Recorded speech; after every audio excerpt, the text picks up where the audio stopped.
I'm starting the final processes here on these aileron pieces parts prior to assembly, permanent assembly with rivets. I have the main spar dimpled. Of course, the skin has already been completed. Here are the end ribs. These I dimpled with the squeezer. This very last hole down, come on now, here, this one, and the matching one on the other side. Those will have to be done with the pop rivet gun and a special die set, and I'll get to that in a moment. And these nose ribs have just been dimpled with the squeezer. Now the nose skin I dimpled with the DRDT2, but a couple of things I want to point out. Before I dimpled this row has not been dimpled yet, but before you dimple, this is the bottom of the leading edge. So this is the top of the leading edge here. This is the bottom. Before you dimple these holes along this edge here, I used my little roller tool and put this break on it. Just a little bend all along this edge, so when this gets riveted over top of the main skin, there won't be any gap between this skin and the skin underneath it. And I had done that for the bottom and for the top here. Don't know if that will show up, but along this top edge it also has a little bit of a downward break to it.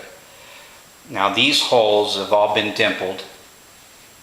These are the holes for the number 40 rivets, all along the top.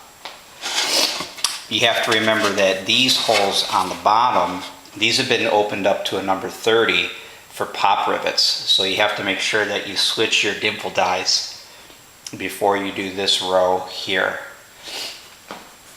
It gets a little tricky because, again, on the bottom, these here, again, this is on the bottom of the leading edge. These holes here are for solid number 40 rivets, but this hole and the remaining holes along the edge are for the number 30 pop rivets, so you have to use a different die set. So you can see, again, on this edge, these three have already been dimpled for a number 30 or a number 40 rivet, and then this hole and the remainder will be dimpled for the pop rivet.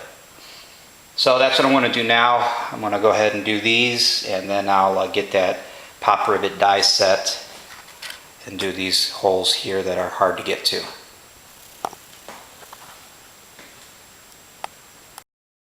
Okay, I'm going to try to film inside this aileron here. I'm going to turn the flashlight on.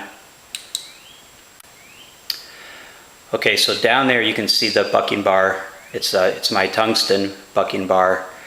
I've got the angle end of the bar up against the shop end, the shop head of the rivet, which is to the right.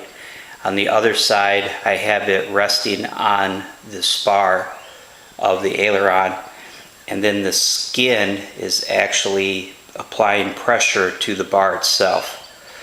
So looking through here, I put the rivet in, and then I get the bar roughly centered on the rivet. And then if I come around underneath, I can kind of look at the bar and make sure that it's relatively 90 degrees when you look at it from this angle underneath the skin. So I'm fairly confident that it's relatively square on the rivet and it will drive it nicely. Now I'll bring the bar down to this end and try to demonstrate this a little better, but at this point all I need to do is stick my hand under here. Where's the bar? I basically just stick my hand underneath the skin and hold the bar so that it doesn't move this way. I rest my hand on the leading edge here. I can actually push the leading edge up against the spar, hold the bucking bar between my two fingers and apply a little bit of pressure toward the rivet and then drive it. And that actually works pretty good. And you don't have to stick your hand up underneath the skin and about cut your wrist off trying to do these. So that's kind of what I have going on down inside the aileron. But like I said, as I come down toward the end, I'll do some more filming with it up here so you can get a better look at it. One thing that you'll notice is that I have my aileron mounted to these wood blocks. Just a simple piece of 2x4 held to the spar with two drywall screws. And obviously I didn't make this one long enough, so I had to put another board underneath it. But when you do your 2x4s, make them long enough so that they hold the aileron up off of the clecos. And of course you'll do one on each end. And again, I made this one too short as well, so I had to put another board under it. And again, it's just two drywall screws to hold it in place. That makes this quite secure, and it makes it a lot easier to rivet. So let me get the camera set up and I'll demonstrate what I'm talking about with this riveting of the top of the skin. So you're riveting along the top of the spar, the leading edge skin, and the main skin. Alright, so I know it's dark in there and I'm going to be in the way quite a bit when I actually do the riveting, but let me try to explain this. So I've just finished this rivet. So the first thing that I do is I move the next cleco out of the way. Now that I have that cleco out of the way, I can move the bucking bar over the next rivet hole, centered on the bar. And I want to make sure that the bar is perpendicular to the spar. I don't want it angled like this. So it goes right over the hole, square to the spar, just like that. Now this top skin here helps put pressure on it and helps hold it in place. So at this point, I put the rivet in, and of course, that's not going to show on camera, but the rivet is sticking out because the bar is pressing it from the bottom. So when I put the rivet gun on it, I'll push it in with the gun before I pull the trigger. So at this point, I reach up underneath and I hold the bar with my thumb and my pointing finger, just like you see here. And then I'll reach around. Now this is where my body's going to get in the way. But so using the rivet gun, you push the rivet in flush to the skin, hold the bar with your thumb and finger, and have at it.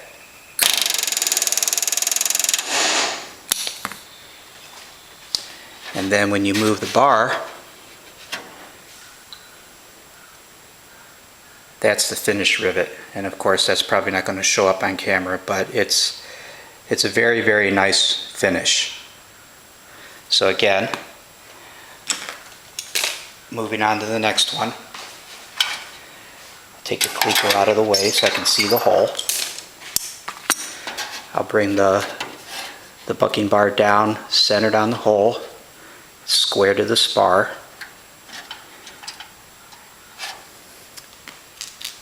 Put the rivet in. Reach up here, hold onto the bar, push the rivet flush with the rivet gun, and then drive it.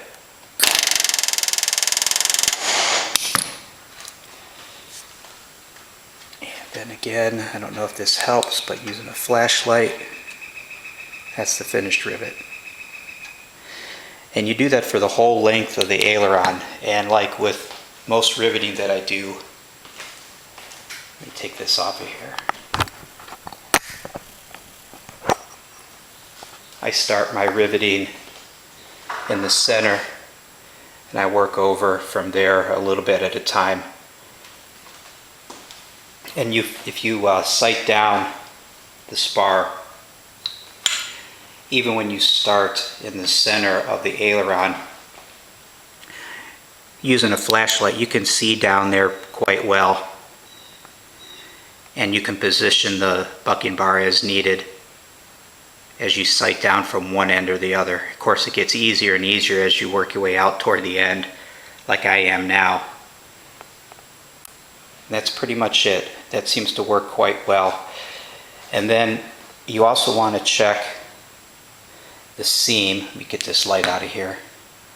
This seam, when you look down from the top, or from the trailing edge of the skin, when you look down at this seam, you don't want any gaps. So if you look through here, looking down, and you go across, if you have any gaps, come back and just hit those rivets again to draw that up tight. All right, let me get these done and continue on. Here's the finished aileron. This is the right aileron. A couple of things I want to show you before moving on to the flap. During the build process, they have you rivet these rivets on the top side of the aileron. The aileron right now is upside down. And then at some point they tell you, the instructions tell you to install this bracket on both ends. And then after the bracket's installed, they tell you to rivet the bottom ends of the aileron. And of course, you can't rivet this rivet because this bolt and nut assembly is in the way. So put your brackets on last. Keep the clecos in here to kind of help orient things, but put the brackets on last. Put the brackets on after you've got all these rivets in. The other thing I wanted to make note, along this edge here, you have the skin and the rib. This one rivet, you have the skin, you've got the rib web that comes up here, or I'm sorry, the spar comes up here, and then you've got a little tab here from the rib. So you can see that here, that tab. So again, you've got skin, you've got the flange of the spar, and you've got the little tab here, which is part of the rib. So here you've got two surfaces riveted together. This one location here and this one location here, you have three pieces of material riveted together. And that's the same on the other end as well. The reason I point that out is these are 3.5 rivets and these are 4s in length. So when you get to these two, you have to be very aware that you need to go to a longer rivet and you need to change your die set on your squeezer appropriately. And then of course when you go back to the 3.5s, you got to change your die set back for the 3.5s. So those are the two things that I wanted to point out that may or may not be an issue. As long as you're aware of it, everything's fine. So here are the countersunk pop rivets down through the leading edge counterbalance, and then the pop rivets along the length of the spar. And you can, I don't know if this will show or not, but again, on the nose skin, because it sits on top of the trailing edge skin, I put that little kick before I did the dimples. After everything was match drilled and deburred, I ran that roller through here to kick that edge down on this side and on this side of the leading edge skin. Then I did the dimples, and now you can see that that keeps that edge nice and tight against this skin. And it's like that on, like I said, on this bottom side and on this top side. So I believe that's it. You may have noticed in the other videos that I primed my counterbalance. And you've probably already noticed by now that I usually don't prime anything. It's a personal choice. I'll leave it at that. This I did prime the outside just because it's steel and it's galvanized. I'm not a fan of, how can I say it? It's not, I'm sure the galvanizing is fine, but not a big fan, so I primed it again. Personal choice, and I'm going to leave it at that. So that's the aileron. I am now going to move on to the flap for this right wing. And so that's it. All right, I'll see you soon.